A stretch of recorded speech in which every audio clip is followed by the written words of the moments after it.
All right, mic check. 1 2 1 2 1 2. Hey, shalom. Good morning. Good morning. Good morning. Welcome to History in the AM. I am Captain Kimuel. Be a teacher this morning. Pray you all are well. Staying in the spirit. You've been tuning in to the history as the captains have been going over the history. I've been going over the wars of the Lord. I've been doing a series of the wars of the Lord. We're going to continue that this morning. We are going into King Saul. King Saul waging war against the Philistines. All right. Got a lot to get through. Try to get through it this morning.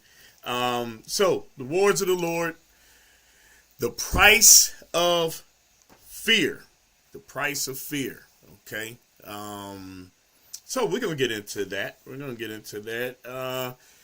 And let me start off. Let's see if I can get some of my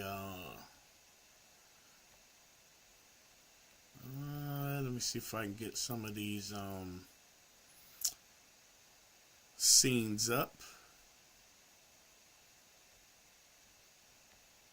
Not at the school, so some of these scenes I may not be able to pull up. I'm not sure, but we're gonna try.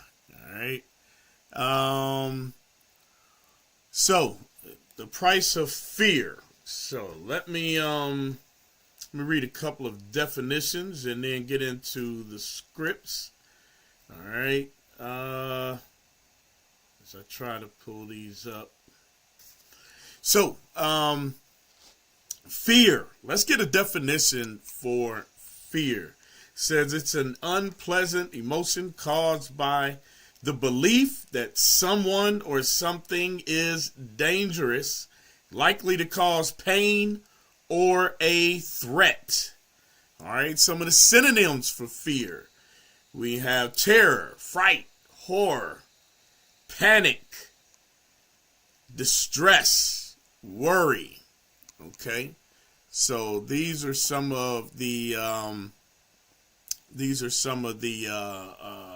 synonyms for fear. All right, trying to pull up a couple of man, I got some pictures and stuff, but shoot, I don't want to mess things up trying to get to them. Bear with me just a second.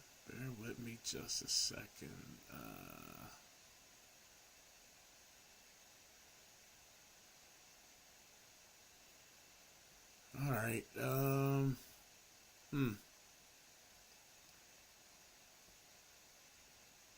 just had them, y'all.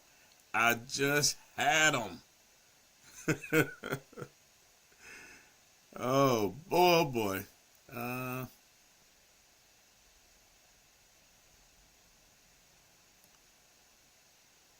Well.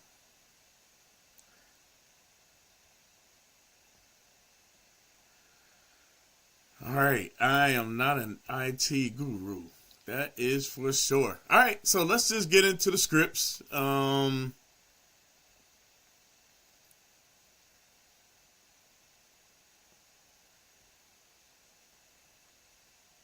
minute. Here we go. We might. No. All right. So, hey, we're just gonna get into it. I'm not able at this moment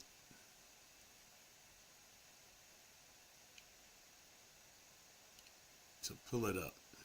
All right. Hey, so before we go any further, give me a thumbs up, y'all. Give me a thumbs up if you can see and hear me clearly.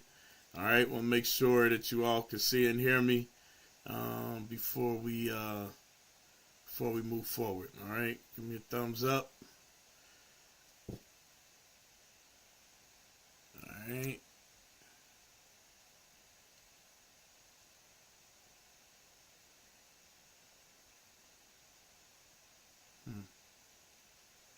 All right. So, let me read a scripture on that. Let's get Wisdom of Solomon. All right. Chapter 17 and verse 12. Wisdom of Solomon, chapter 17 and verse 12.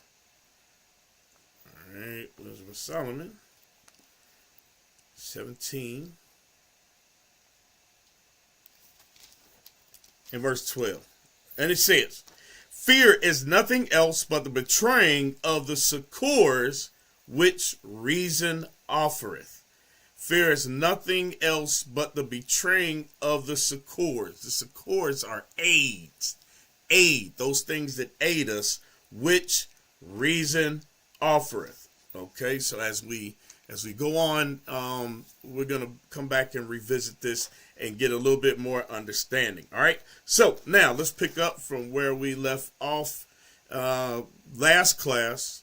We left off at 1 Samuel 7 and verse 14. All right, we went through Samuel as a child. His mother prayed. His mother, Hannah, was barren in the womb. She prayed for a son. She was delivered a man-child of the Lord, and she said that she was going to lend him back to the Lord. All right, which she did. So we read about that. We read about Samuel and serving under Eli, and we read all the way up into Samuel started to war against the Philistines. All right, so now we're going to pick up and 1 Samuel chapter 8 and verse 1. It says, and it came to pass when Samuel was old that he made his sons judges over Israel. Now the name of the firstborn was Joel, and the name of the second was Abiah. They were judges in Beersheba, and his sons walked not in his ways, but turned aside after lucre, and took bribes and perverted judgment.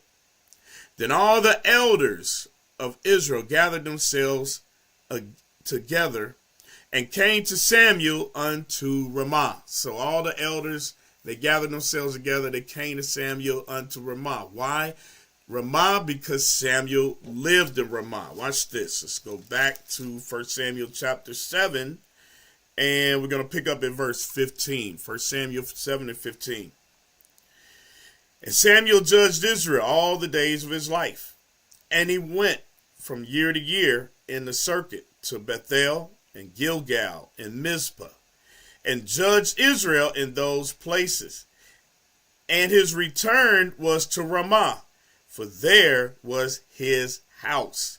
And there he judged Israel, and there he built an altar unto the Lord. So Samuel lived in Ramah. Okay. All right. Let's see. I'm sorry, y'all. I was still trying to get these picks up, but anyway, we'll continue. 1 Samuel chapter 8 and verse 6. But the thing displeased Samuel when they said, give us a king to judge us. And Samuel prayed unto the Lord. And the Lord said unto Samuel, hearken unto the voice of the people, and all that they say unto thee. For they have not rejected thee, but they have rejected me, that I should not reign over them. Now, the Lord is saying, Samuel, they're not rejecting you, they're rejecting me. Okay? We had a habit, and we still do as a nation of people, have a habit of rejecting the Lord by not following him, by not keeping his commandments and his statutes, and by trusting in oppression. Okay, we trust in the nations that have subdued us. We do that today by voting. We do that by basically keeping their holidays. Okay, keeping their ways. That's how we do that. We've made a covenant with them. All right. So I'm going to go to the book of Luke and show you this again. Let me read that verse again. Verse 6. This is 1 Samuel 8 and 6. But the thing displeased Samuel when they said, this is the elders that came, when they said, give us a king to judge us. And Samuel prayed unto the Lord. And the Lord said unto Samuel, hearken, meaning listen unto the voice of the people and all that they say unto thee. For they have not rejected thee, but they have rejected me, that I should not reign over them. Now you would think that we would learn something from that, right? The Bible says things written aforetime were written for our learning. Matter of fact, let's get that. And then I'm going to go to the book of Luke and show you that the same thing happened in Christ's time. All right. Romans chapter 15 and verse 4. Romans 15 and 4. It says, for whatsoever things were written aforetime were written for our learning, that we through patience and comfort of the scriptures might have hope. So when we read the scriptures, we are supposed to put ourselves in the scriptures. We are supposed to learn from what our forefathers have, the trials and errors of our forefathers, okay, to make it plain. All right, so now let's go to the book of Luke, chapter 19. Watch this. Luke chapter 19. And we're going to start at verse 12. Luke chapter 19, verse 12. And he said, a certain nobleman went into a far country to receive for himself a kingdom and to return. So that certain nobleman that went to a far country was Christ. Let's get the precept. Acts chapter 1 and verse 9. Acts chapter 1 and verse 9. Watch this. Acts 1 and verse 9. And when he had spoken these things, while they beheld, he was taken up in a cloud and received, taken up. Let me read it again. Damn. All right. Acts 1 and 9.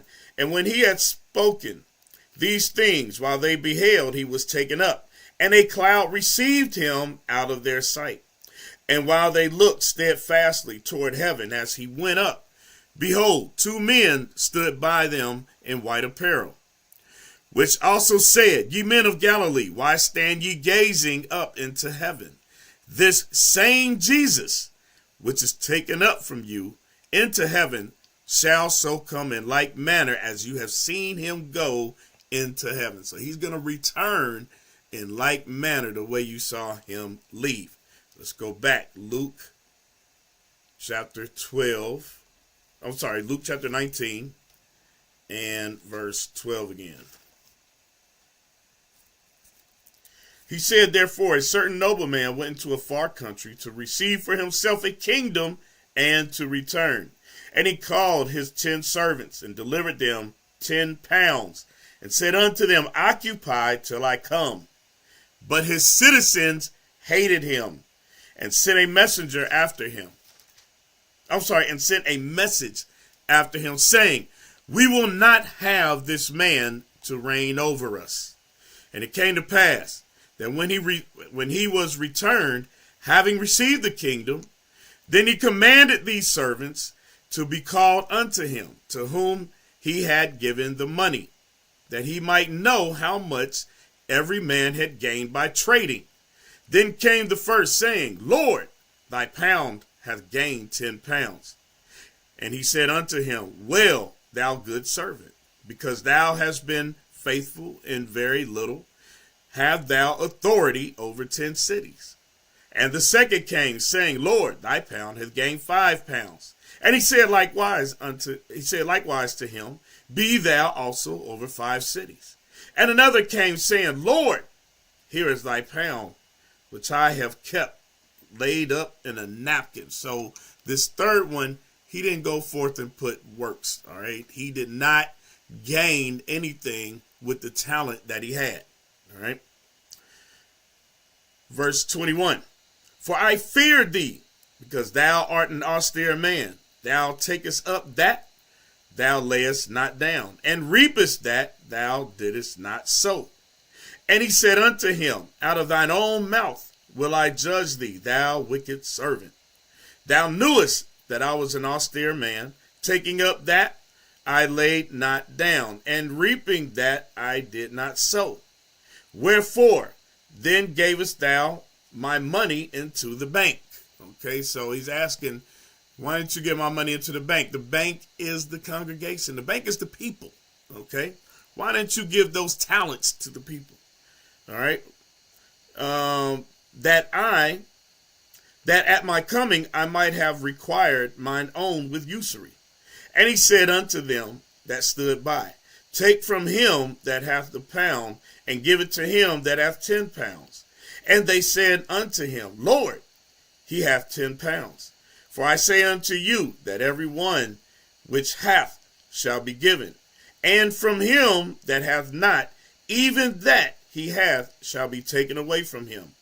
But those mine enemies, listen to this, but those mine enemies, this is the Lord speaking, but those mine enemies that would not that I should reign over them, bring hither and slay before me. Okay. Who were those that didn't want Christ to reign over him? Those were the leaders, the elders. Watch this, John 11:47. John chapter 11, verse 47. Then gathered the chief priests and the Pharisees and a council and said, what do we do? For this man doeth many miracles. If we let him thus alone, all men will believe on him. And the Romans shall come and take away both our place and nation. The same thing is going on to this very day. You have those that are set up, all right, in this society. They're doing well, and they don't care about their brethren, okay? They care about their status. They care about their money, their pockets. All right, so let's go back. Let's go back. What's going on with this? Okay, hold on a second.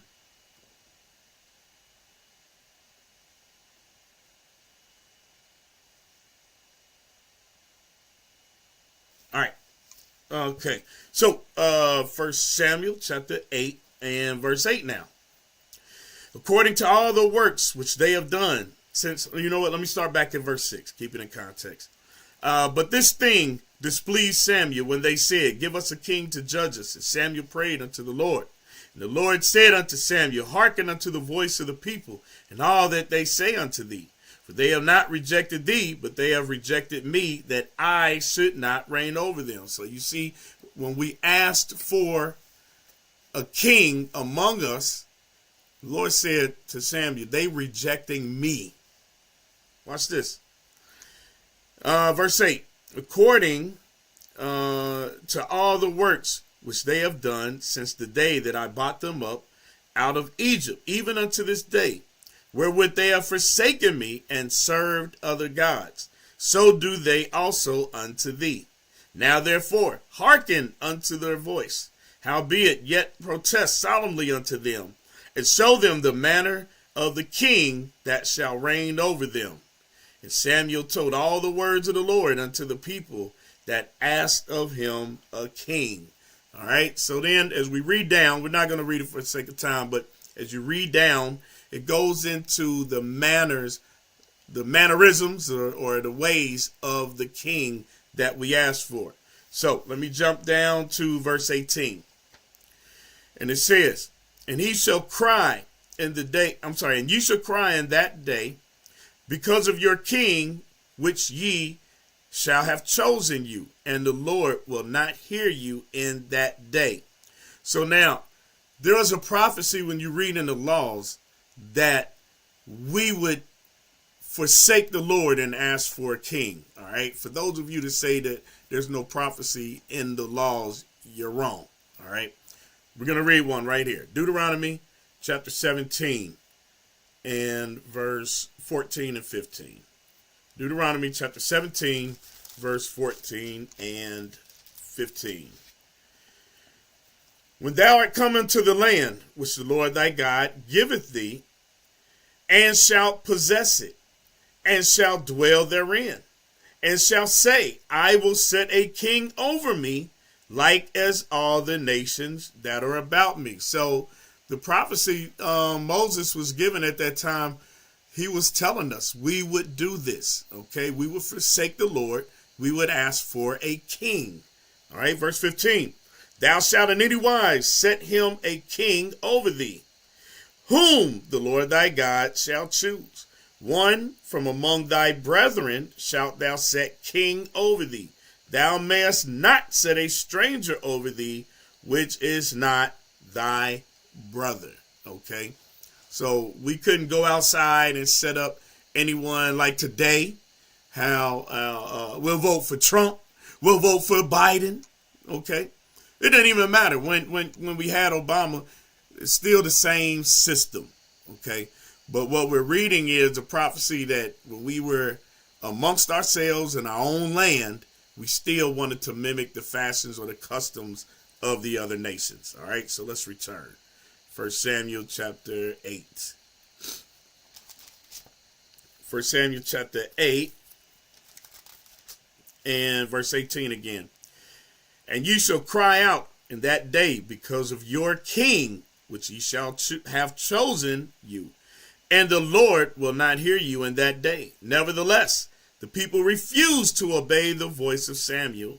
And they said, Nay, but we will have a king over us, that we may also be like all the nations, and that our king may judge us and go out before us and fight our battles. Now, watch this. And I'm going to show you something why Samuel was so angry, because we know that Samuel fully served the Lord from his youth.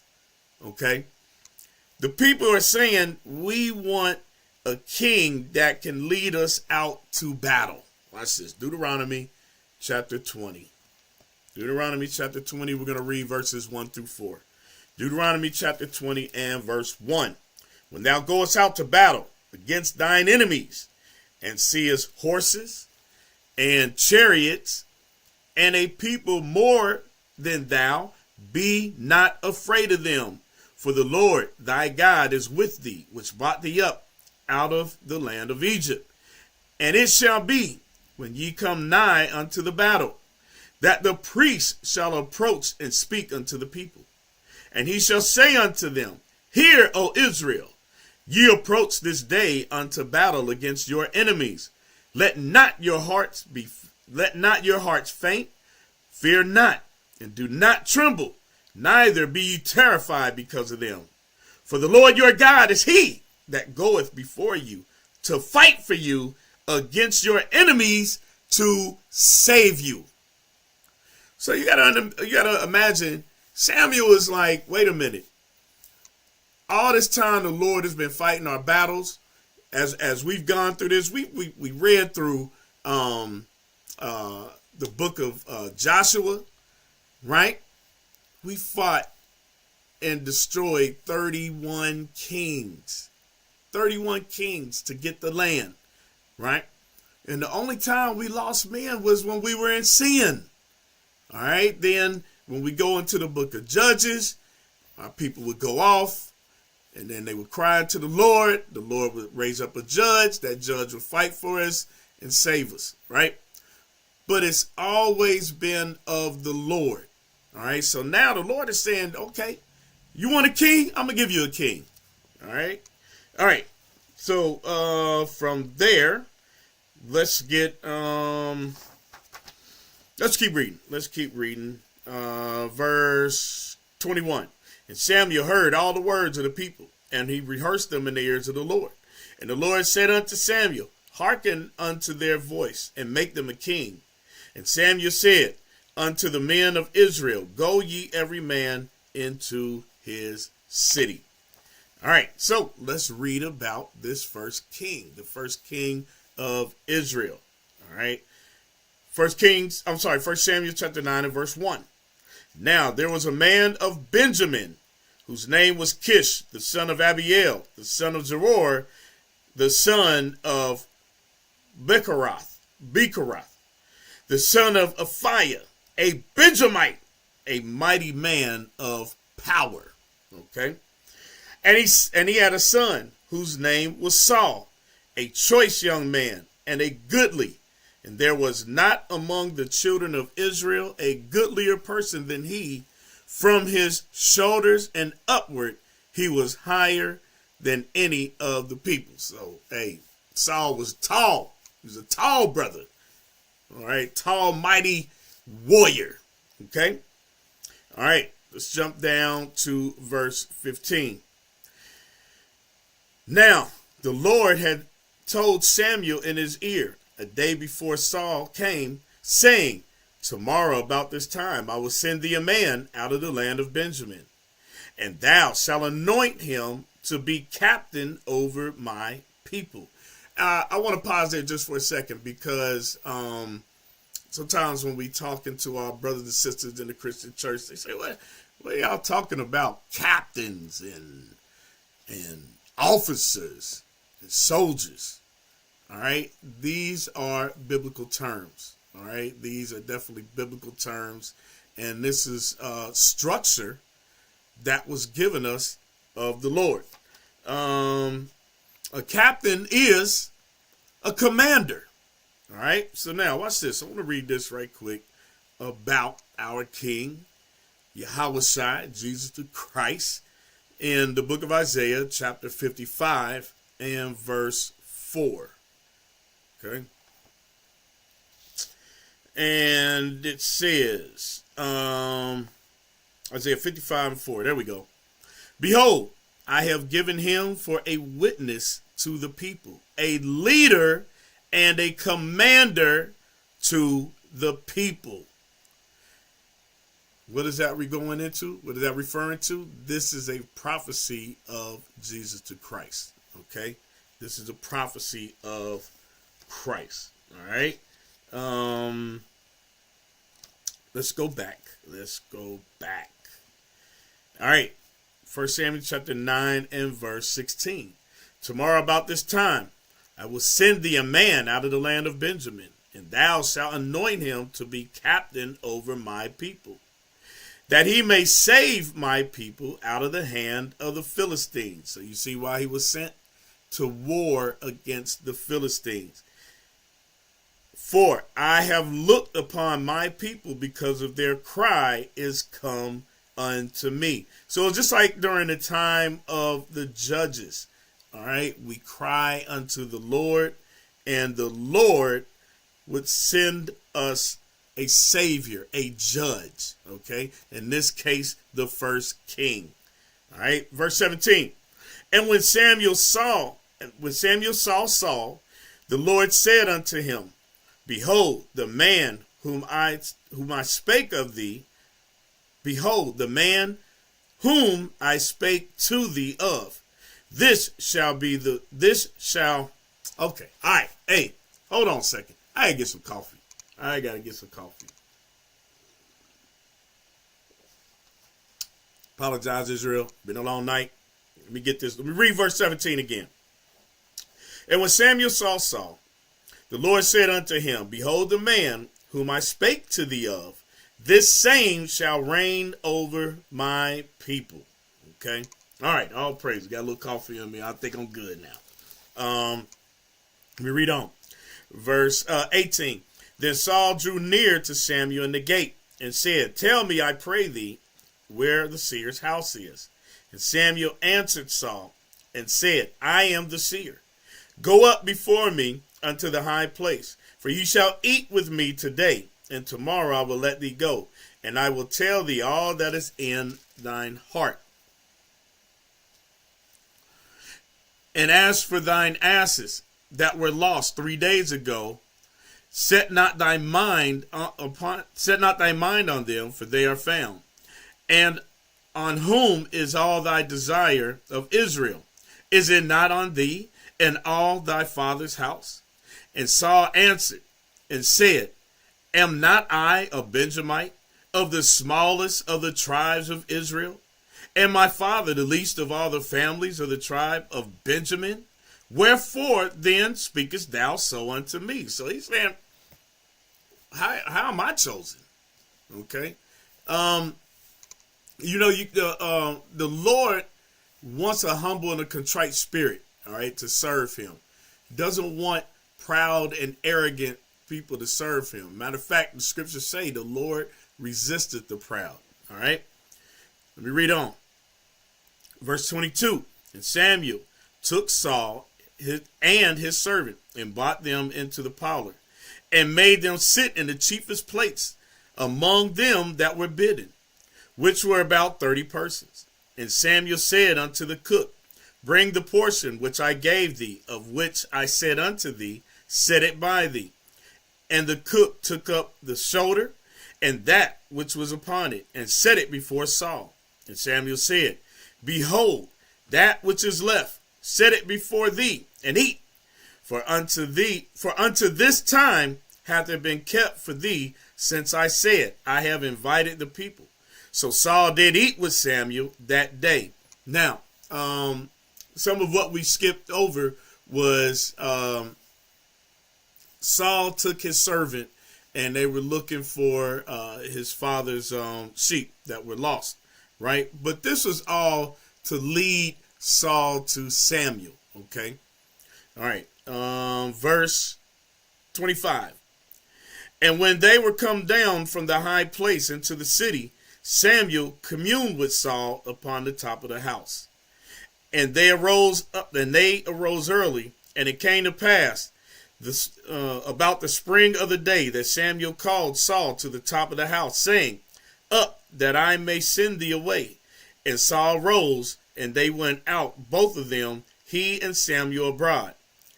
And they were going down to the city, and they were going down to the end of the city. Samuel said to Saul, Bid the servant pass on before us. And he passed on. But stand thou still a while, that I may show thee the word of God. Okay, so this is the introduction of Saul to Samuel. All right, chapter 10, verse 1. Then Samuel took a vial of oil and poured it upon his head and kissed him and said, Is it not because the Lord hath anointed thee to be captain over his inheritance? When thou art departed from me today, then shalt thou find 2 men by Rachel's sepulchre in the border of Benjamin at Zelzah. And they will say unto thee, The asses which thou wentest to seek are found, and lo, thy father hath left the care of the asses, and sorroweth for you, saying, What shall I do for my son? Then shalt thou go on forward from thence, and thou shalt come to the plain of Tabor, and there shall meet thee 3 men going up to God to Bethel, one carrying 3 kids, another carrying 3 loaves of bread, and another carrying a bottle of wine. And they will salute thee, and give thee 2 loaves of bread, which thou shalt receive of their hands. And thou shalt come to the hill of God, where is the garrison of the Philistines. This is why I wanted these pictures. I wanted to show y'all. So a garrison is like a fort. Okay. That's what a garrison is. Matter of fact, let me see. Let me get it right quick. I'll read it for you. Zondervan's Compact Bible Dictionary. All right. That's all we got it. Even though I don't have a picture right now. Sheesh. I could read it for you. Garrison. Page, I think it's 189. All right, this is Zondervan's Compact Bible Dictionary, page 189. It says, Garrison, a fortress manned by soldiers. It says, chiefly for occupation of a conquered country. Chiefly for occupation of a conquered country. Okay, so today those garrisons would be like military bases. Okay, as you know, America has the most supreme military upon the earth, and they have military bases all over the earth. All right, so I'm gonna read it again. This is 1 Samuel 10 and 5. After that, thou shalt come to the hill of God, where is the garrison of the Philistines. So the Philistines having conquered, okay, they had a garrison in our land, okay, a base in our land. All right, make it plain. And when thou art come when thou art come thither to the city, thou shalt meet a company of prophets coming down from the high place with a psaltery and with a tabret and a pipe and a harp before them, and thou shalt prophesy. And the Spirit of the Lord will come upon thee. Thou shalt prophesy with them, and shall be turned into another man. And let it be, when these signs are come unto thee, that thou do as occasion serve thee, for God is with thee. Thou shalt go down before me to Gilgal, and behold, I will come down unto thee to offer burnt offerings, and to sacrifices of peace offerings. 7 days shalt thou tarry till I come to thee, and show thee what thou shalt do. All right, so Samuel was giving him instructions. He was giving Saul instructions what to do. All right. And it was so that when he had turned his back to go from Samuel, God gave him another heart. Okay. What is the heart? Let's get that right quick. Might be some new brothers and sisters on here. Let me get the precept for the heart. This is Mark chapter 7 and verse 20. And he said, that which cometh out of the man, that defileth the man. For from within, out of the heart of men, proceed evil thoughts. Okay. Out of the heart of men proceed evil thoughts. Where do thoughts come from? The thoughts come from your mind. All right, so let's go back. Let's go back. 1 Samuel chapter 10 and verse 9. And it was so that when he had turned his back to go from Samuel, God gave him another heart. And all those signs came to pass that day. And when they came thither to the hill, behold, a company of prophets met him. And the Spirit of God came upon him, and he prophesied among them. And it came to pass, when all that knew him before time saw that, behold, he prophesied among the prophets.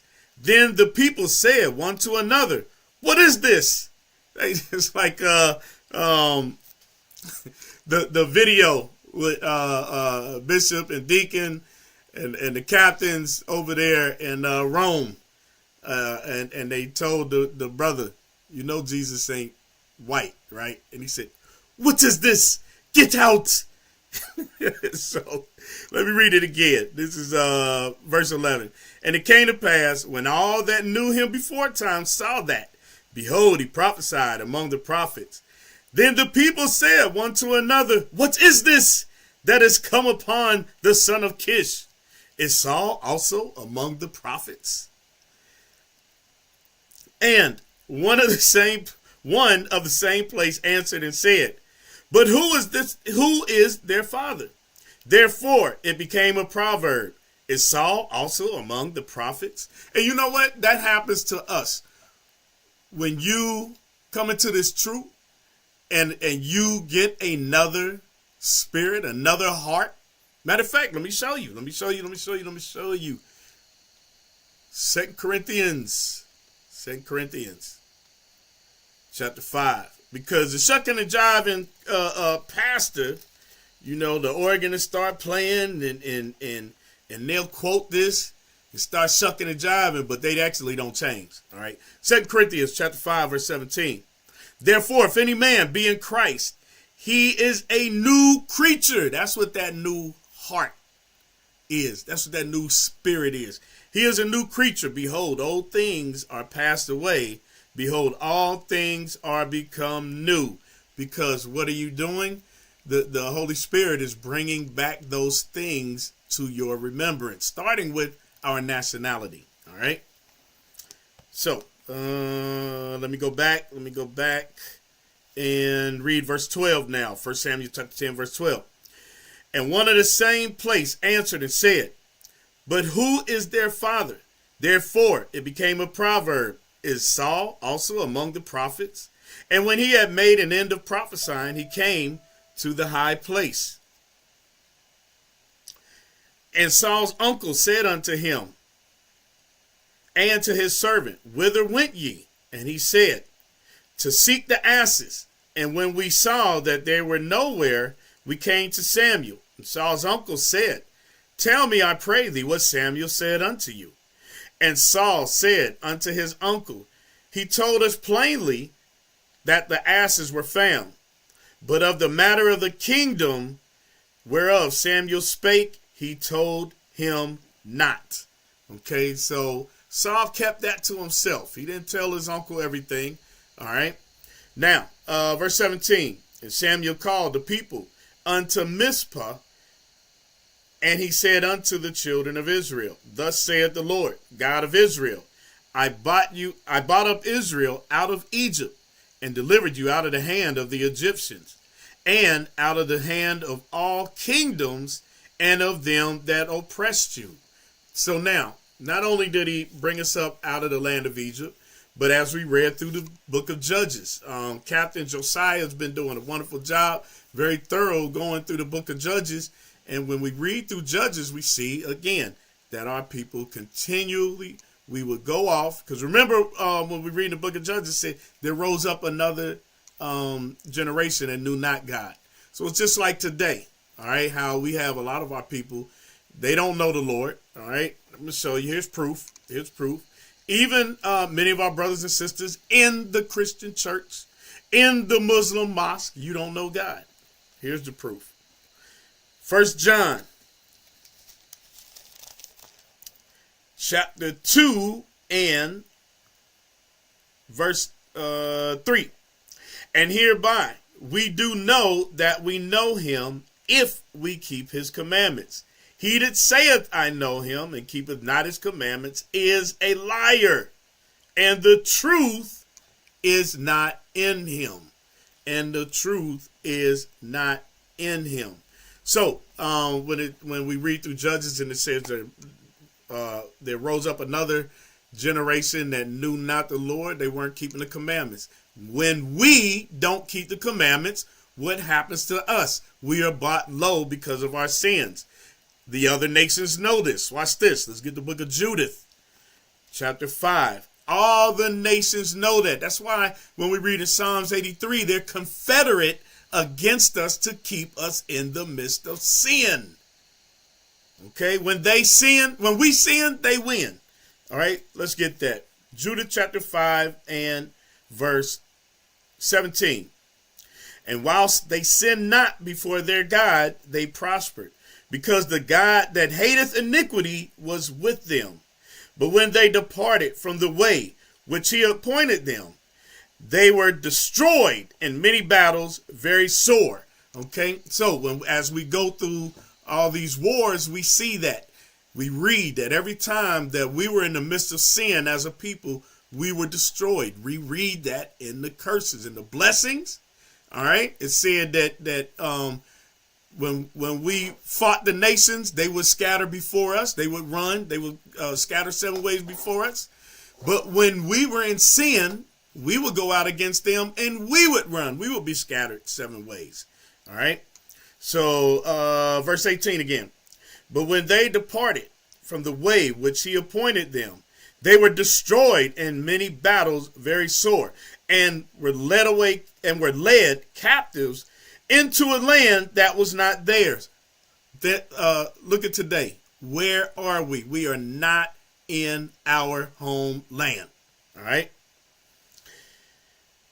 And the temple of their God was cast to the ground, and their cities were taken by the enemies. But now they are returned to their God, and are come up from the places where they were scattered, and have possessed Jerusalem, where the sanctuary is, and are seated in the hill country, for it was desolate. Now therefore, my Lord and Governor, if there be any error in this people, and they sin against their God, let us consider that this shall be their ruin, and let us go up, and we shall overcome them. This is counsel that the other nations understand how to weaken us. They weaken us by keeping us in the midst of sin, right? But verse 21, but if there be no iniquity in their nation, my Lord, let let my Lord now pass by, lest their Lord defend them. This is what we read in Deuteronomy chapter 20. All right. Lest their Lord defend them and their God be for them, and we become a reproach before all the world. Okay, so all the nations, they know that. Now watch this. Esau especially knows this. Watch this. Psalm 64. Psalms chapter 64.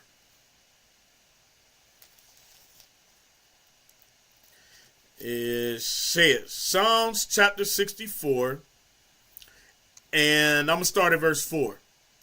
That they may shoot in secret at the perfect. Who's the perfect? We are the perfect. I know we ain't acting perfect, but we are the perfect of the Bible. All right. Suddenly do they shoot at him and fear not.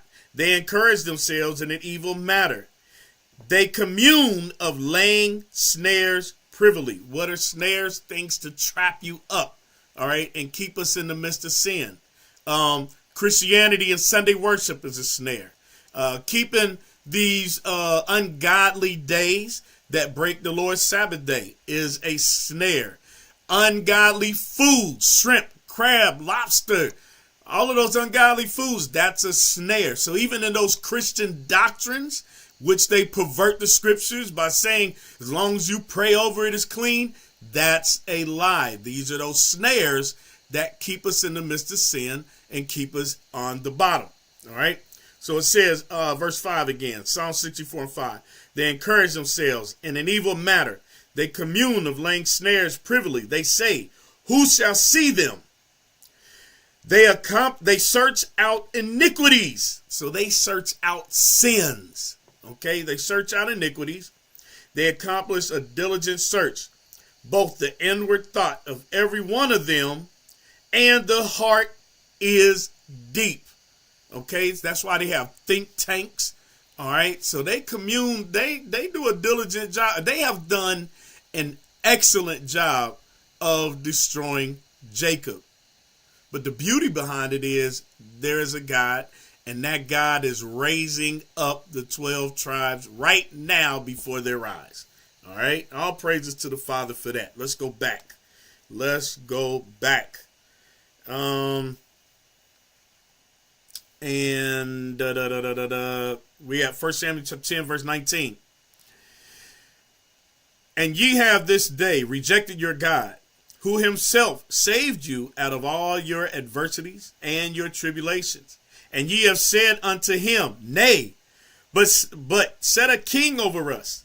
Now therefore present yourselves before the Lord by your tribes and by your thousands. And when Samuel had caused all the tribes of Israel to come near, the tribe of Benjamin was taken. And when he had caused the tribe of Benjamin to come near, the families of verse 21.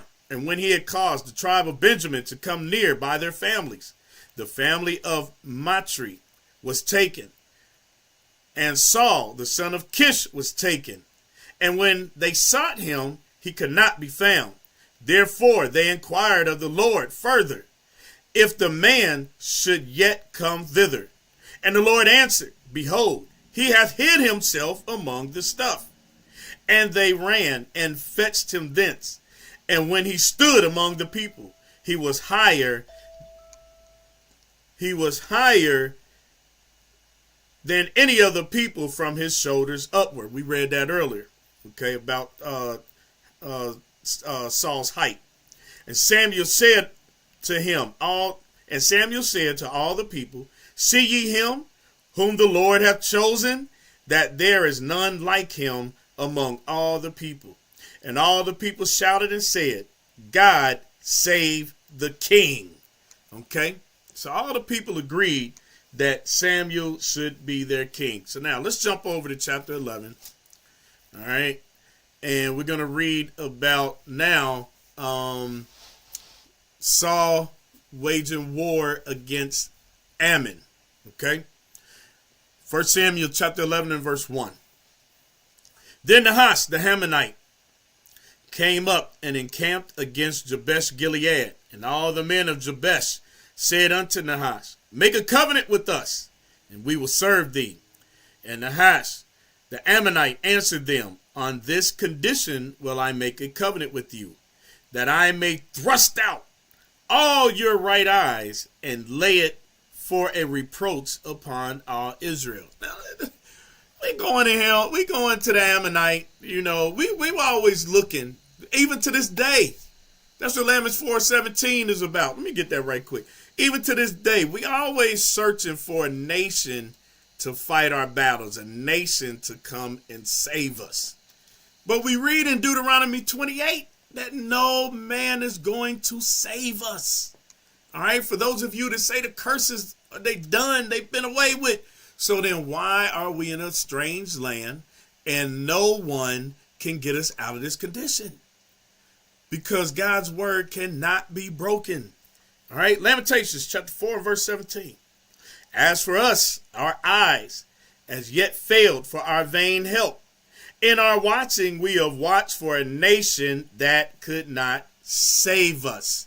Okay, just as it is now, it's the same thing that's happened in the past. And as we read on further, we're going to see that we would always go to and seek after the Egyptians to save us.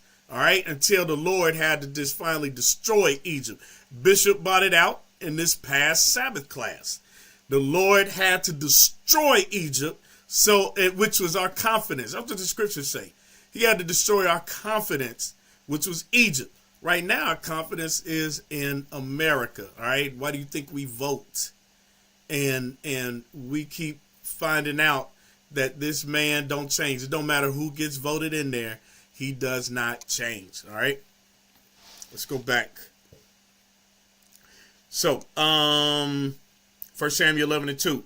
And Nahash the Ammonite answered them, on this condition will I make a covenant with you, that I may thrust out all your right eyes and lay it for a reproach upon all Israel. And the elders of Jabesh said unto him, give us 7 days respite, that we may send messengers unto all the coasts of Israel.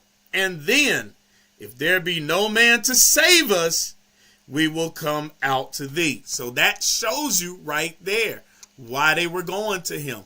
We want someone to come save us from the hand of the Philistines. All right. Now, let's jump down for the sake of time. Oh, let me read verse 4. Then came the messengers to Gibeah of Saul and told the tidings in the ears of the people. And all the people lifted up their voices and wept. Because for a man to come save us, I got to give up my right eye. How many of you willing to give up your right eye for a savior? All right, let's jump down to verse 10. Therefore, the men of Jabesh said, tomorrow we will come out unto you, and ye shall do with us all that seemeth good unto you. And so it was on the morning that Saul put the people in 3 companies, and they came into the midst of the host, and in the morning watch, and slew the Ammonites until the heat of the day. And it came to pass that that they which remained were scattered, so that 2 of them were not left together. And the people said unto Samuel, Who is he that said, shall Saul reign over us? Bring the men that we may put them to death. So look, we went from one extreme to another. We went from the people crying and weeping because we thought that we was going to have to give up an eye for the Ammonite to come and save us from the Philistines. Now Saul went out and destroyed the Ammonites. Okay. And now we done got big. Israel can talk ish. Judah can talk ish. So I'm going to read that again. I want y'all to understand what's going on in verse 12. And the people said unto Samuel, Who is he that said, shall Saul reign over us? So who was talking all of that? We shouldn't have no king stuff, right? Bring the men that we may put them to death. All right. So now we done got big. We done got boastful. All right. Verse 13. And Saul said, there shall not a man be put to death this day. For today the Lord hath wrought salvation in Israel. And you know, that's why, like when we read about the 300, why the Lord said, you know what, I think it was like 32,000, and the Lord said, it's too many of you. It's too many of you. Then 10,000 left, 20,000 left, all the way down to 300, because the Lord has to make sure that He is the one that's glorified for the victory. Because if it's too many of us, we think we did it with our hands. We think that we got the power. Okay. The Lord said, matter of fact, let me get that in Zechariah. The Lord said the same thing. It ain't by your power or your might. Okay. And that's why we have to make sure that our people know it is our righteousness that's going to turn the tables. Okay. We can't take up arms against this people. This man is way too powerful. We cannot fight him with arms. We must return to the one true living God and keep his commandments. Okay, it's our righteousness that will turn the tide. Let's get that in Zechariah chapter 4, verse 6. Then he answered and spake unto me, saying, this is the word of the Lord unto Zerubbabel, saying, not by might nor by power, but by my spirit, saith the Lord of hosts. All right, and you know what? Everybody's not going to believe that. Okay, so you believers, you brothers and sisters that understand, don't be moved. Don't be dismayed that everybody's not going to believe that. Your mama might not believe it. Your daddy might not believe it. Your little cousin might not believe it, you know, but don't be moved. All right. The way that we are going to get the kingdom, the way that we're going to have rulership over the nations is we got to overcome our own sins, our own lusts. Okay, and keep the commandments to the end. All right, so let's go back. This is 1 Samuel chapter 11 and verse 14. Then said Samuel to the people, come, and let us go to Gilgal and renew the kingdom there. And all the people went to Gilgal, and there they made Saul king before the Lord in Gilgal. And there they sacrificed sacrifices of peace offerings before the Lord. And there Saul and all the men of Israel rejoiced greatly. 1 Samuel chapter 12 and verse 1. Know what I want? Yep, verse 1. And Samuel said unto all Israel, behold, I have hearkened unto your voice in all that ye said unto me, and have made a king over you. And now behold the king walketh before you. And I am old and gray-headed. So now, Samuel is an aged man. Okay, he's not going out and leading the battles anymore. That's been passed on to King Saul. Right? He says, I'm old and gray-headed, and behold, my sons are with you, and I have walked before you from my childhood unto this day. Behold, here I am. Witness against me before the Lord, and before his anointed. Whose ox have I taken, or whose ass have I taken? So now, Samuel is laying out his cause before the people. Okay, he said, whose ox have I taken, or whose ass have I taken, or whom have I defrauded? Whom have I oppressed, or of whose hand have I received any bribe to blind mine eyes therewith? And I will restore it you. So what is he saying?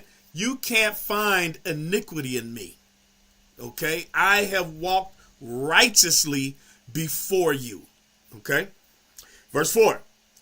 And they said, thou hast not defrauded us, nor oppressed us, neither hast thou taken aught of any man's hands.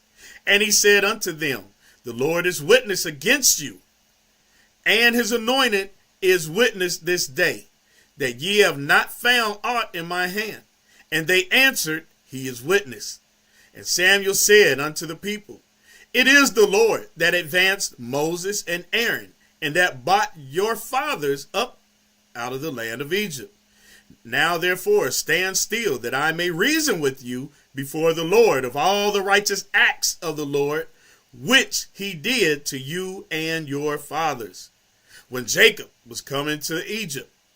And your fathers cried unto the Lord. And then the Lord sent Moses and Aaron, which brought forth your fathers out of Egypt, and made them to dwell in this place. And when they forgot the Lord their God, he sold them into the hands of Sisera, captain of the hosts of Hazor, and into the hand of the Philistines, and into the hand of the king of Moab, and they fought against them. This is the history he's recounting now that we read in the book of Judges. And they cried unto the Lord and said, we have sinned, because we have forsaken the Lord and have served Baalim and Ashtaroth. But now deliver us out of the hand of our enemies, and we will serve thee. And the Lord sent Jerubbaal and Bedan and Jephthah and Samuel and delivered you out of the hand of your enemies on every side, and ye dwelled safe. And when ye saw that Nahash, king of the children of Ammon, came against you, ye said unto me, nay, but a king shall reign over us, when the Lord your God was your king. You see how Samuel is chastising the people? You see, you got faint. You forgot who your king is. You saw the Ammonite come before you, and you said, now we need a king. We need a king to fight our battles. All right. Verse 13. Now therefore, behold, the king whom ye have chosen and whom ye have desired. And behold, the Lord has set a king over you. And ye will fear the Lord, or if ye will fear the Lord and serve him and obey his voice and not rebel against the commandment of the Lord, then shall both ye and also the king that reigneth over you continue following the Lord your God. But if ye will not obey the voice of the Lord your God, but rebel against the commandment of the Lord, then shall the hand of the Lord be against you, as it was against your fathers. That's the same language that we read in Deuteronomy 28. That's the same language that we read in Leviticus chapter 26, 14 and down. What is the message? We must keep the commandments of the Lord. All right, so now let's jump over, because I want to get through this. Let's jump over to chapter 13. All right. This is 1 Samuel chapter 13 and verse 1. And Saul reigned 1 year. And when he had reigned 2 years over Israel, Saul chose him 3,000 men of Israel, whereof 2,000 were with Saul in Michmash and in Mount Bethel, and 1,000 were with Jonathan in Gibeah of Benjamin. Jonathan, Saul's son. Okay. In Gibeah of Benjamin, and the rest of the people he sent every man to his tent. And Jonathan smote the garrison of the Philistines that was in Gibeah. Okay, so Jonathan went up against the Philistines. He had the same fighting spirit as his father. Let's get that right quick. Sirach, chapter 30. I'm going to tell you something. This is a heavy point. You sisters that have sons, okay,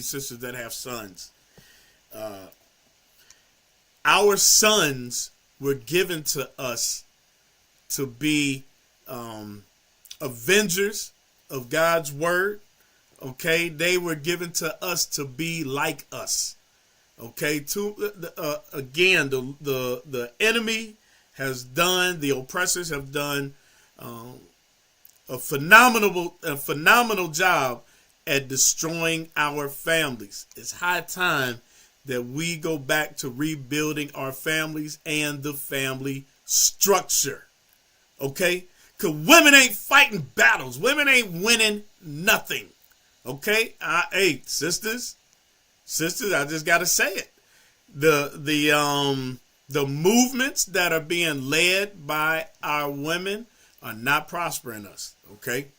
It's time, and you sisters wearing fringes, you sisters in the truth, you have to be the example to all of these other women. Okay? Y'all must be the example to the sisters. This is Sirach chapter 30 and verse 3. He that teacheth his son grieveth the enemy. Read it again. He, not she, he that teacheth his son grieveth the enemy. Now, y'all saw the video.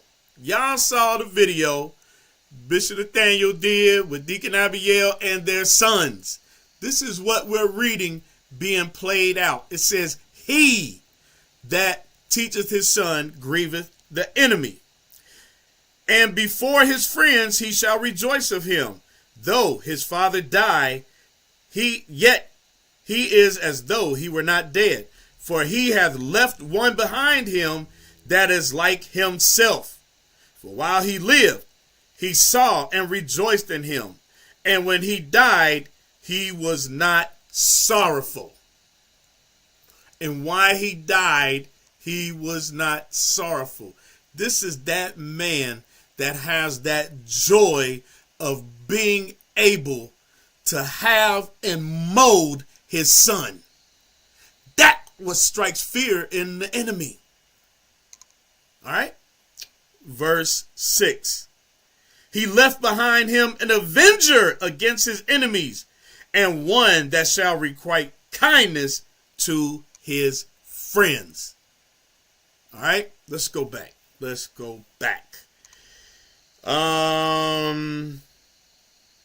Samuel 13 and verse 3. And Jonathan smote the garrison of the Philistines that was in Geba. And the Philistines heard of it. And Saul blew the trumpet throughout all the land, saying, Let the Hebrews hear. And all Israel heard say that Saul had smitten the garrison of the Philistines, and that Israel also was in abomination with the Philistines. And the people were called together after Saul to Gilgal. And the Philistines gathered themselves together to fight with Israel, 30,000 chariots and 6,000 horsemen, and people as the sand which is on the seashore for multitude. And they came up and pitched in Michmash eastward from Beth Aven. Now, look at what we just read. The Philistines had 30,000 chariots, 6,000 horsemen, and people as the sand which is on the seashore. So you look out and you don't see nothing but Philistines, right? That will strike fear in a lot of people, right? That's why we read what we read. I'm going to read it again. Deuteronomy 20:1. When thou goest out to battle against thine enemies and seest horses, we just read that, and chariots, we just read that, and a people more than thou, we just read that. Don't be afraid of them. Why? Because it's the Lord that will fight our battles. Let's see if I can find this right quick. All right, let me get, this is 2 Kings. I'm going to get another example of it. We're kind of advancing a little bit, but I just want to bring out this example. 2 Kings chapter 6 and verse 8. 2 Kings chapter 6 verse 8. And the king of Syria warred against Israel and took counsel with his servants, saying, In such and such place shall be my camp. And the man of God sent unto the king of Israel, saying, Beware that thou pass not such and such place, for thither the Syrians are come down. So I just wanted to make sure we understood at this point we were warring against the Syrians. All right. Now, jump down to verse 14. Therefore he sent thither horses and chariots and a great host. You see a theme repeating: horses, chariots, and a great multitude, right? And they came by night and compassed the city about. And when the servant of the man of God was risen early and gone forth, behold, an host compassed the city, both with horses and chariots. And his servant said unto him, Alas, my master, how shall we do? And he answered, Fear not, for they that be with us are more than they that be with them. Now, the servant is looking out and he's seeing horses, chariots, and a multitude he can't number. And Elisha says, don't worry about it. Don't worry. We good. The Lord got us. All right. Watch this. Verse 17. And Elisha prayed and said, Lord, I pray thee, open his eyes that he may see. And the Lord opened his eyes, and the eyes of the young man, and he saw. And behold, the mountain was full of horses and chariots of fire round about Elisha. And when they came down to him, Elisha prayed unto the Lord and said, Smite this people, I pray thee, with blindness. And he smote them with blindness according to the word of Elisha. All right. So we'll read that later on. We're not, as a matter of fact, I think Captain Emmanuel's been going over the kings of Israel. So, we've already covered this. So I'm not going to read that whole history. All right. All right, let's go back. 1 Kings chapter 13. I'm sorry, 1 Samuel chapter 13 and 6. And when the men of Israel saw that they were in strait, for the people were distressed, then the people did hide themselves in caves and in thickets and in rocks and in high places and in pits.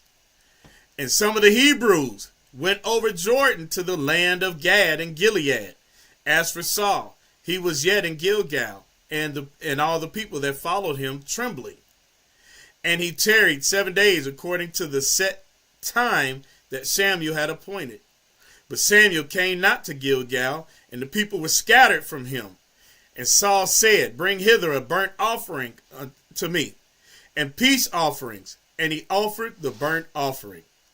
And it came to pass, as soon as he had made an end of offering the burnt offering, behold, Samuel came, and Saul went out to meet him, that he might salute him. And Samuel said, What hast thou done? And Saul said, Because I saw the people were scattered from me, and that thou camest not within the days appointed, and that the Philistines gathered themselves together at Michmash. Therefore said I, the Philistines will come down now upon me to Gilgal, and I have not made supplication unto the Lord. I forced myself, therefore, and offered a burnt offering. And Samuel said to Saul, Thou hast done foolishly, and hast not kept the commandment of the Lord thy God, which he commanded thee. For now would the Lord have established thy kingdom upon Israel forever. But now thy kingdom shall not continue. The Lord hath sought him a man after his own heart, and the Lord hath commanded him to be captain over his people. So now, here's the prophecy. It hasn't happened yet, but there's a change. There's a changing of the guard. The prophecy is about King David at this point, all right? Or David to become king. Because thou hast not kept that which the Lord commanded thee. Now watch this. Verse 14 again, it says, But now thy kingdom shall not continue. The Lord has sought him a man after his own heart. Let's get that in the book of Acts chapter 13. Acts chapter 13 in verse 22. Matter of fact, let me read the whole thing here. Verse 21. And afterward they desired a king, and God gave unto them Saul the son of Kish, a man of the tribe of Benjamin, by the space of 40 years. And when he had removed him, he raised up unto them David to be their king, to whom also he gave testimony and said, I have found David, the son of Jesse, a man after mine own heart, which shall fulfill all my will. Okay, so that's what we read about it. The prophecy we're reading about in 1 Samuel chapter 13. All right, and we're reading about that history. By the time we get to Acts, it has now become history that our people is recounting history. That's why we read in Romans 15:4. Things written aforetime were written for our learning. This is our blueprint. Okay, the Bible is our blueprint. All right, so from there, let's jump over to 1 Samuel 14. All right, 1 Samuel 14 and verse 1. Now it came to pass upon a day that Jonathan, the son of Saul, said unto the young man that bare his armor, Come and let us go over to the Philistines' garrison, that is on the other side. But he told not his father.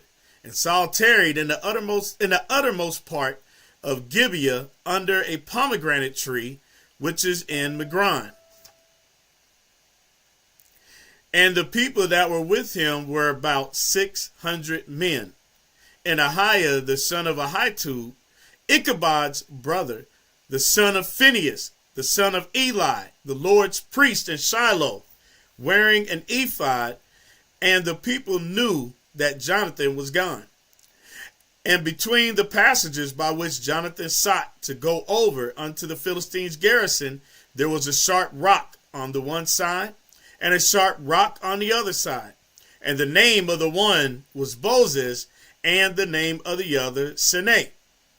The forefront of the one was situate northward over against Michmash, and the other southward over against Gibeah.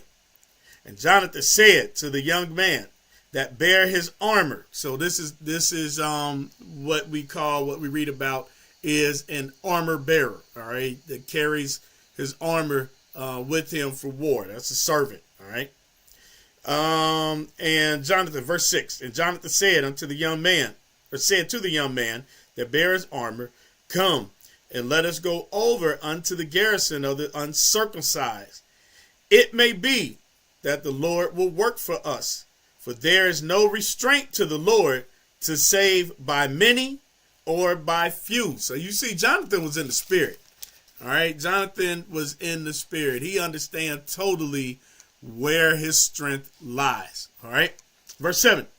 And his armor bearer said unto him, Do all that is in thine heart. Turn thee. Behold, I am with thee according to thine heart. Then said Jonathan, Behold, we will pass over unto these men, and we will discover ourselves unto them. If they say thus unto us, Tarry, we will come to you, then we will stand in our place, and will not go up unto them. But if they say, Come up unto us, then we will go up. And the Lord hath delivered them into our hand, and this shall be a sign unto us. And both of them discovered themselves unto the garrison of the Philistines. And the Philistines said, Behold, the Hebrews are come forth out of the holes where they hid themselves. Okay, so you got to imagine that the Philistines being real cocky, real boastful right now, laughing. Look at the little Hebrews and came out of the holes where they were hiding themselves. I guess these two think they brave, right? Verse 12. And the men of the garrison answered Jonathan his armor bearer and said, Come up to us, and we will show you a thing. So again, they talking real boastful. Y'all, you want some of this? Come on up here. Let us learn you something. All right.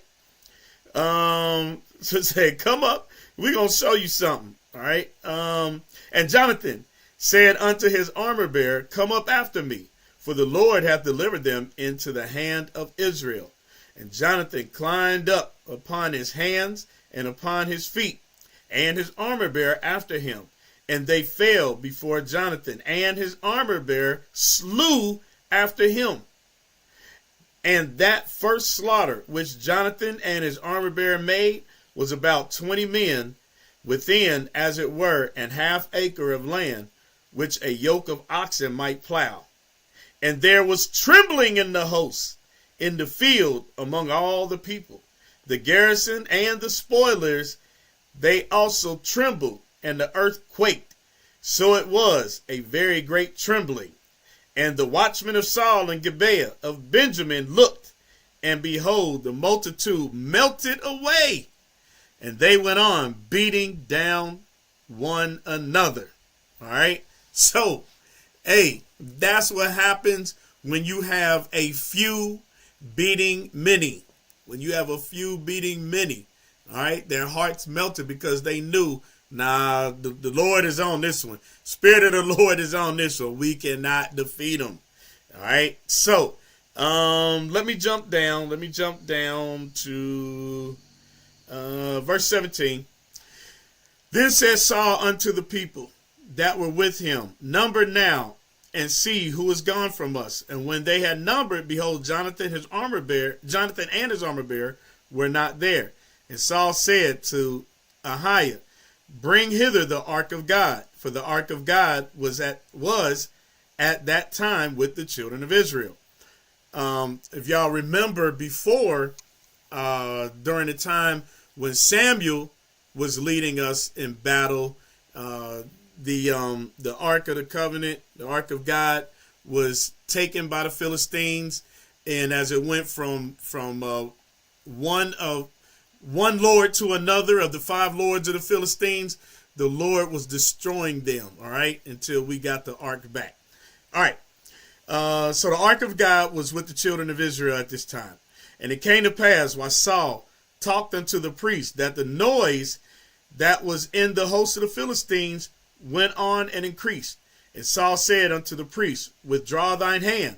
And Saul and all the people that were with him assembled themselves, and they came to the battle. And behold, every man's sword was against his fellow, and there was a very great discomfiture. Moreover, the Hebrews that were with the Philistines, listen to this, I'm going to read it again. The Hebrews that were with the Philistines, because you know what? It's just same thing as today. Some of our people will run and they will join hands with their oppressors. Watch this. Let me get that in. Proverbs 11:21. Though hand join in hand, the wicked shall not go unpunished, but the seed of the righteous shall be delivered. So just because you join hands with them, you're going to get the same punishment they get. Let me show you that's going to happen again here in the last days. Isaiah chapter 13 and verse 14. And it shall be as the chase roe, and as a sheep that no man taketh up, they shall every man turn to his own people, and flee every man into his own land. Every one that is found shall be thrust through, and every one that is joined unto them shall fall by the sword. So you think you can get out of this situation when the atrocities are turned up? Nah, you can't escape. You can't escape. You can't escape through marrying your oppressors. You can't escape with hiding in bunkers with your oppressors. Okay? Bearing arms with your oppressors. It ain't happening. Okay? All right? It ain't going to happen. As it was then, it's going to be again. Matter of fact, let me get that in 2nd Ezra chapter 5 and verse 42. 2nd Ezra 5 and verse 42. And he said unto me, I will liken my judgment unto a ring, like as there is no slackness of the last, even so there is no swiftness of the first. A ring is like a circle, so that judgment is going to come back around. All right. What we've seen, what we're reading about in our history should be preparing our hearts and our minds for what we're going to go through again in the future. All right. So let's go back. 1 Samuel 14 and verse.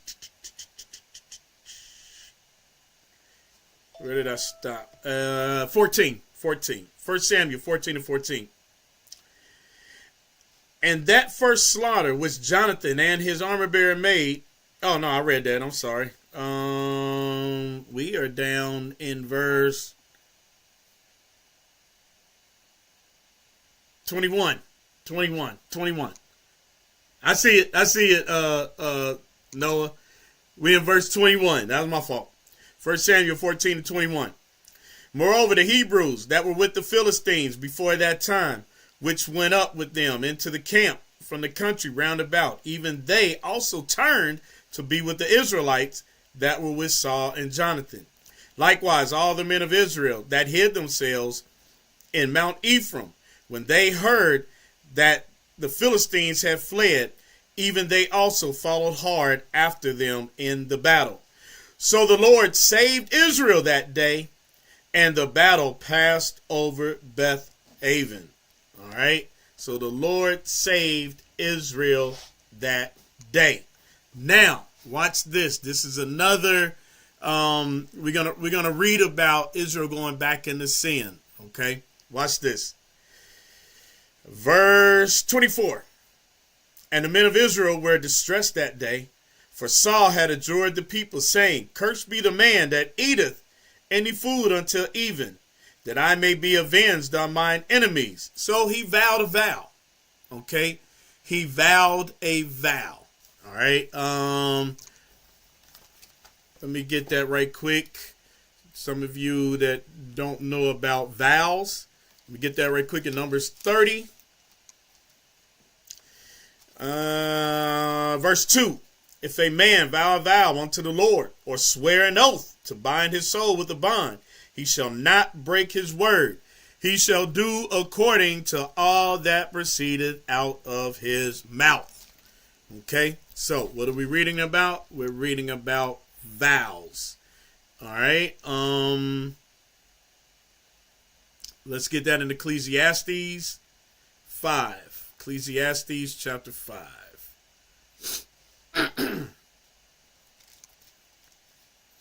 Ecclesiastes verse 5. I'm gonna start at verse 2 and read down. Be not rash with thy mouth, and let not thine heart be hasty to utter anything before God.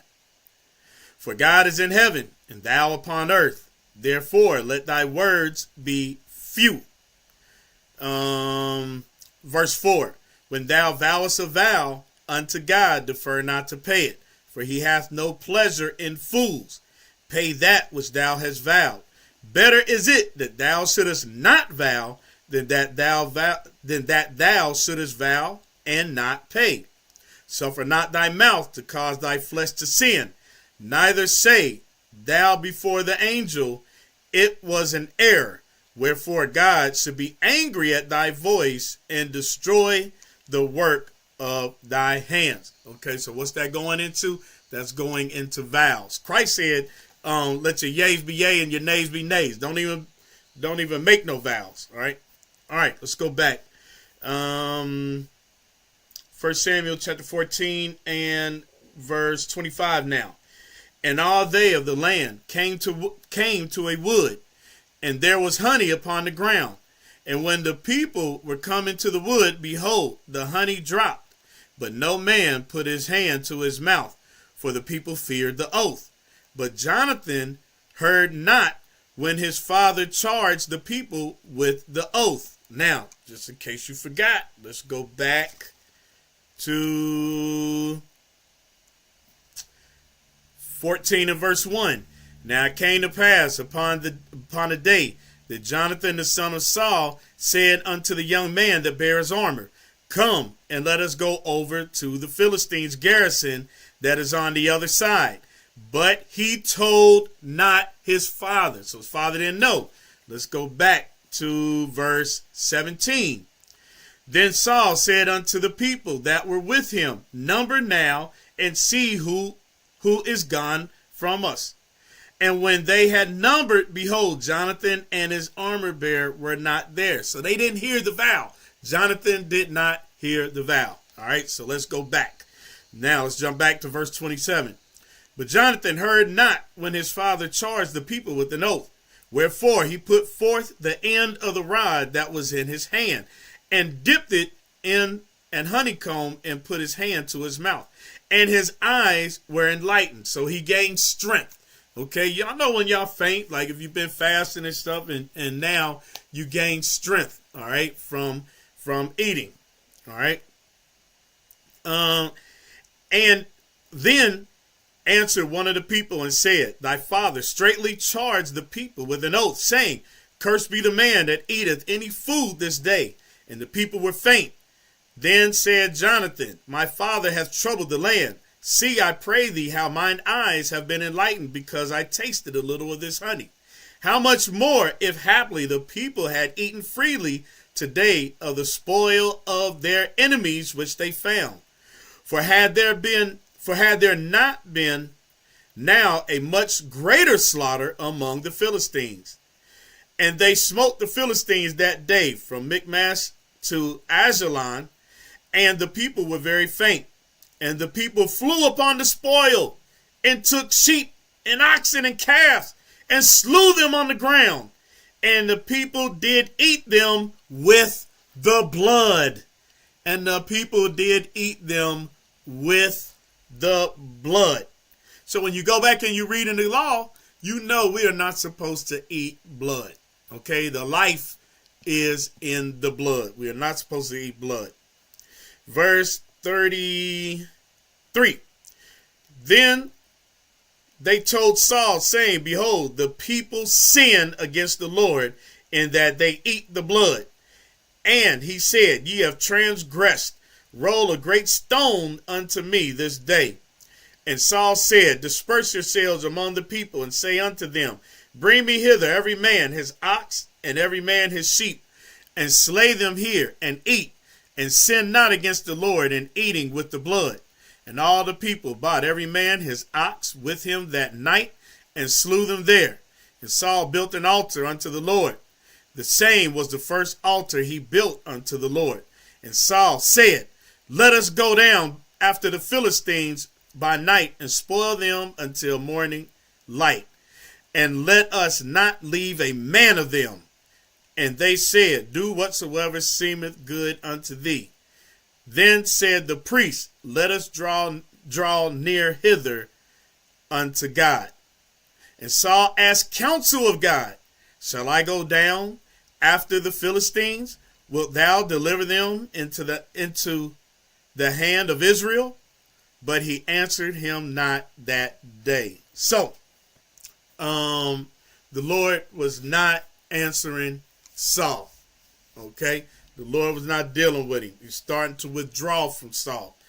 All right? Now, Saul was going to put his son Jonathan to death. All right? And the people said, nah, you can't do that. Jonathan did a great work in saving us. So, no, you can't do that. All right? Let's jump down to verse 46. Then Saul went up from following the Philistines, and the Philistines went to their own place. So Saul took the kingdom over Israel and fought against all his enemies on every side, against Moab and against the children of Ammon, and against Edom, and against the kings of Zobah, and against the Philistines, whithersoever he turned himself, he vexed them. And he gathered an host and smote the Amalekites, and delivered Israel out of the hands of them that spoiled them.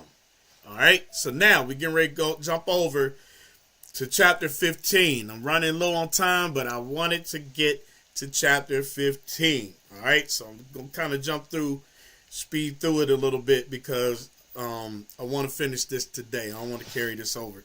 All right, 1 Samuel 15:1.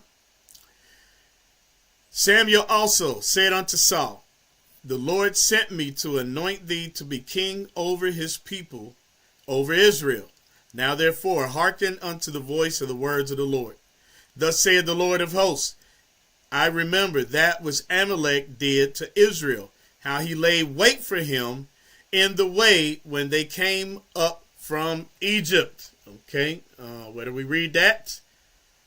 Let's go to the book of Exodus 17.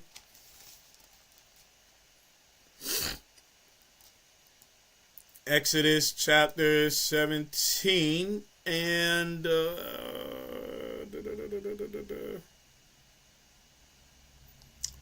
verse 16. Nope, that's where he says I have war. Okay, hold on a second. Hold on. Bear with me just a second. Okay, here we go. Verse 8. Verse 8. Then came Amalek and fought with Israel in Rephidim. And Moses said unto Joshua, choose out men and go out and fight with Amalek tomorrow. I will stand on the top of the hill with the rod of God in mine hand.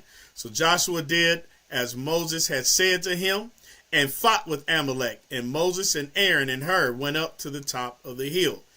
Let's jump down to verse 16. For he said, because the Lord has sworn that the Lord will have war with Amalek from generation to generation.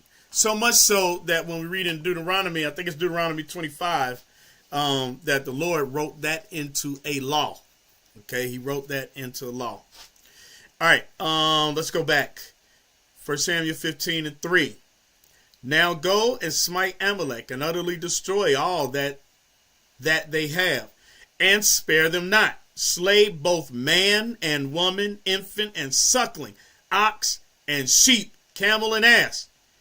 And Saul gathered the people together and numbered them in Telaim, 200,000 footmen and 10,000 men of Judah. And Saul came to a city of Amalek and laid wait in the valley. And Saul said unto the Kenites, go, depart, get you down from among the Amalekites, lest I destroy you with them. For ye show kindness to all the children of Israel when they came up out of Egypt. So the Kenites departed from among the Amalekites. And Saul smote the Amalekites from Havilah until thou comest to Shur, that is, over against Egypt. And he took Agag, the king of the Amalekites, alive, and utterly destroyed all the people with the edge of the sword.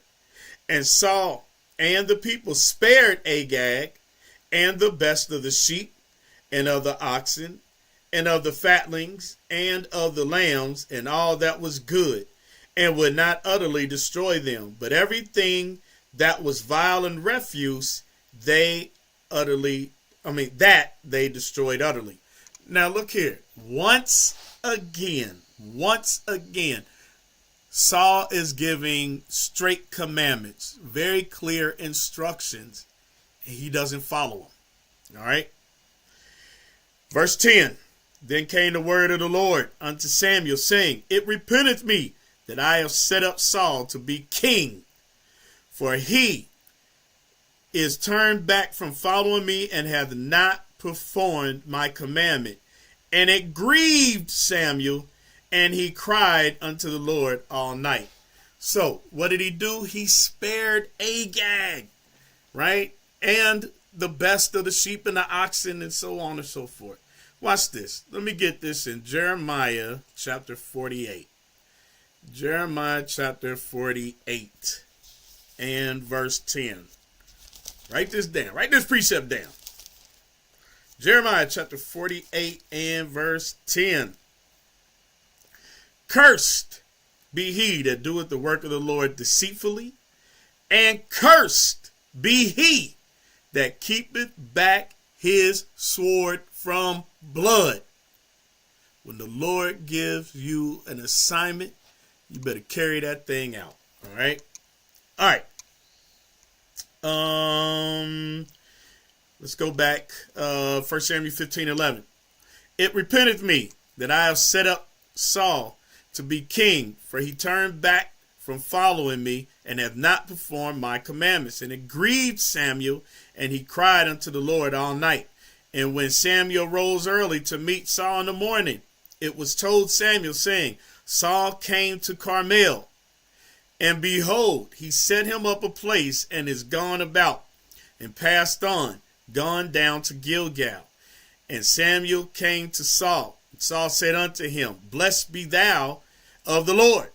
I have performed the commandment of the Lord. So Saul, hey, blessed be the Lord, Samuel.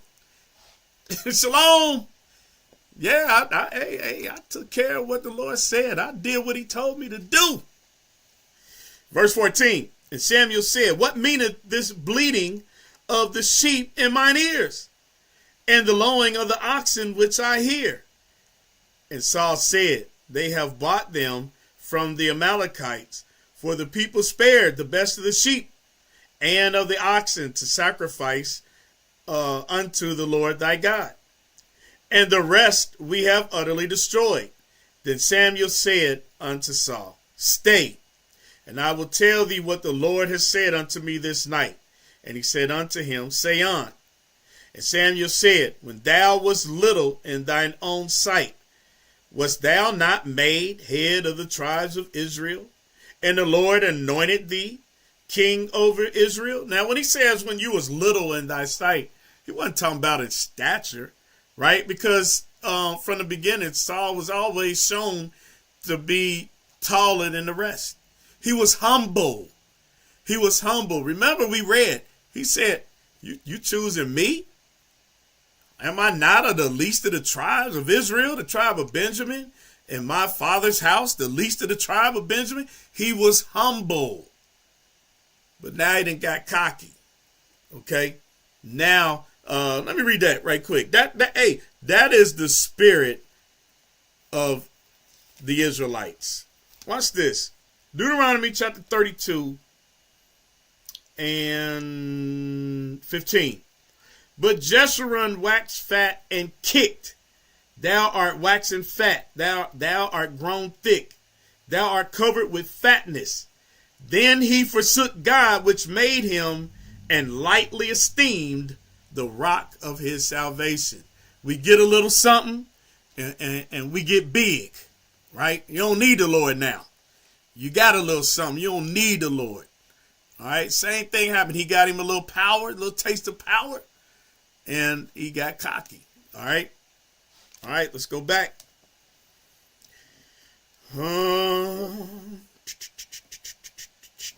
Verse 18. All right. 1 Samuel 15 and 18. And the Lord sent thee on a journey and said, Go and utterly destroy the sinners, the Amalekites, and fight against them until they be consumed. Wherefore then didst thou not obey the voice of the Lord, but didst fly upon the spoil, and didst evil in the sight of the Lord? And Saul said unto Samuel, Yea, I have obeyed the voice of the Lord, and have gone the way which the Lord sent me, and have bought Agag, the king of Amalek, and have utterly destroyed the Amalekites. But the people took of the spoil, sheep and oxen, the chief of the things which should have been utterly destroyed, to sacrifice unto the Lord thy God in Gilgal. You see that? Now he done switched up. Now he blaming the people. He said, hey, I did what I was supposed to. The people did that. Oh, man. All right. Verse 22. And Samuel said, hath the Lord as great delight in burnt offerings and sacrifices as in obeying the voice of the Lord? Does the Lord honor sacrifices over obedience? Behold, to obey is better than sacrifice, and to hearken than the fat of rams. For rebellion is as the sin of witchcraft, and stubbornness is as iniquity and idolatry. Because thou hast rejected the word of the Lord, he hath also rejected thee from being king. And Saul said unto Samuel, I have sinned, for I have transgressed the commandment of the Lord and thy words, because I feared the people and obeyed their voice. So what was the price of Saul's fear? He said, I feared the people. What was the price of his fear? He was removed from being king. Okay? He was removed from being king. The Lord removed his spirit. Okay? Saul turned to idolatry, seeking a familiar spirit after Samuel dies. Okay? Saul, he had everything and he lost it. All right? Now, verse 25.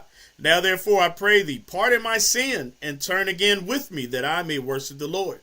And Samuel said unto Saul, I will not return with thee. For thou hast rejected the word of the Lord, and the Lord hath rejected thee from being king over Israel. All right. Now, remember, Agag is still alive. So now, because because Saul didn't finish the job. That's why we read that in Jeremiah 48. Because Saul didn't finish the job, Samuel had to go finish the job. So let's jump down to verse 32. Then said Samuel, bring hither to me Agag, the king of the Amalekites. And Agag came unto him delicately. I can just imagine, he was all fearful, walking like a little, you know what I mean. Yeah, hey, brothers, y'all know, you ever been in a fight and somebody scared of you? He ain't want none, right? He ain't want none. Samuel had a reputation, all right? Let me read it again. Then said Samuel, bring ye hither to me Agag of the Amalekites. And Agag came unto him delicately. And Agag said, surely the bitterness of death is past. He already knew what time it was, all right? And Samuel said, as thy sword hath made women childless, so shall thy mother be childless among women. And Samuel hewed Agag in pieces before the Lord in Gilgal. I could just imagine the fervor and the vehemence that Samuel was slicing this Amalekite up. Okay? Hey, we can't do that right now. We can't do that right now. But you keep these commandments and overcome. All right? That joy is on the horizon. All right? But we got to suffer first. Hey, don't think it's you just getting that that blessing without a cost. All right? All right, verse 34. Then Samuel went up to Ramah, and Saul went up to his house to Gibeah of Saul. And Samuel came no more to see Saul until the day of his death. Nevertheless, Samuel mourned for Saul, and the Lord repented that he had made Saul king over Israel. All right, so we're going to end it right there. Pray y'all got something out of the class. Go back and check your notes.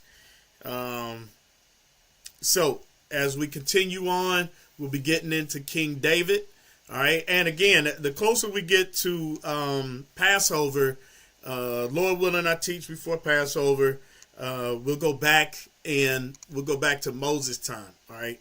And go through the Passover. All right. We cannot do that enough. Obviously, when we have Passover, you're going to be going through the Passover scriptures and things of that nature. But you know what? Christmas starts in what? July, August. You start hearing that stupid Christmas music. It be in your spirit. And then you hear it until damn January, February. And then now you got what? Valentine's Day and all of that stuff. So we must rehearse the righteous acts. We must make sure that we are reading it. We are getting this in our spirit so that we could teach the young ones. All right. We could teach our children. All right. Israel. So with that, hey, again, I pray y'all got something out of the class. With that, I'm going to say shalom.